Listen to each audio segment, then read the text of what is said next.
بەهۆی سزاکانی ئەمریکا بۆ سەر ئێران بەهای دراوی ئەو وڵاتە بە شێوەیەکی بەرچاو دابەزینی تۆمار کرد و ئابوووریەکەی پاشەکشەی کرد.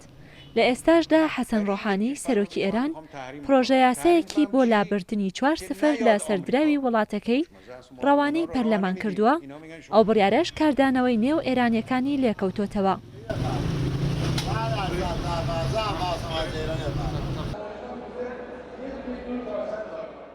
ئاژانسی هەواڵی ئەسۆشیێتد پرێس ئاشکرای کردووە ئەو پرۆژە یاسایی ڕۆحانی ڕەوانەی ئەنجومەنی شورای کردووە لە سەرەتای ئەم مانگەدا لەلایەن حکومەتەوە ڕەزامەندی لەسەردراوە کە 4-0 لە سەردراوی ڕیاڵی ئێرانی لا دەبرێت و دەگۆڕدرێت بۆ تمەن.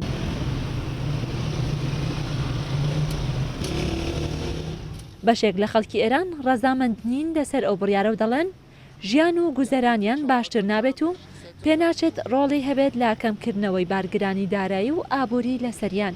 ما ئەگەر بخوایم سفرا رو کم بکنیم هیچ تغییری نمیشه. هیچ شتێک بەلابردنی سفرەکانی سەرڕیاڵ ناگۆڕێت، بە دراوی ئاسنین هیچ شتێک لە مامەڵەکردن ناگۆڕێت. ئێمە بینیمان کە بەهۆی کەمبوونەوەی بەهای دۆلاریش هیچ گۆڕانکاریەک لە نزمبوونەوەی نرخی شتوماک دروست نەبوو.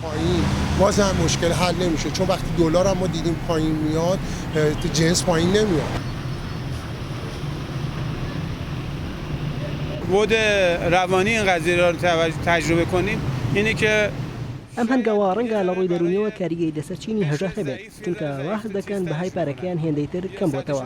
بە بڕۆی من ئەمە کاریگەری دەرونی دەبێت بەڵام کاریگەری نەرێنی لەسەر ئابووری نابێت.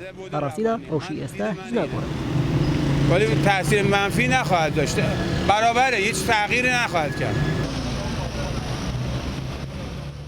ئەگەر بێت و پەرلەمانی ئێران پلانەکە پەسەند بکات، ئەوە بانکی ناوەندی ئێران بەهای ڕیاڵ کەم دەکاتەوە و ناوەکەی بۆ تمەن دەگۆڕێت.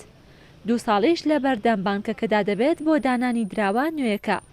بە بۆچوونی لێپرسراوانی ئێران ئەو هەنگاوە دەبێتە هۆی ئەوەی دراوی ئێران بەهای زیاتر هەبێت. دوای ئەوەی بەهۆی کشانەوەی ئەمریکا لە ڕێکەوتنە ئەتۆمیەکە و هەوڵەکانی بۆ گەیاندنی هەناردەی نەوتی ئێران بۆ سفر و گەڕاندنەوەی سزاکان، بەهای ڕیاڵ دابەزینی بەرچاوی تۆمار کرد.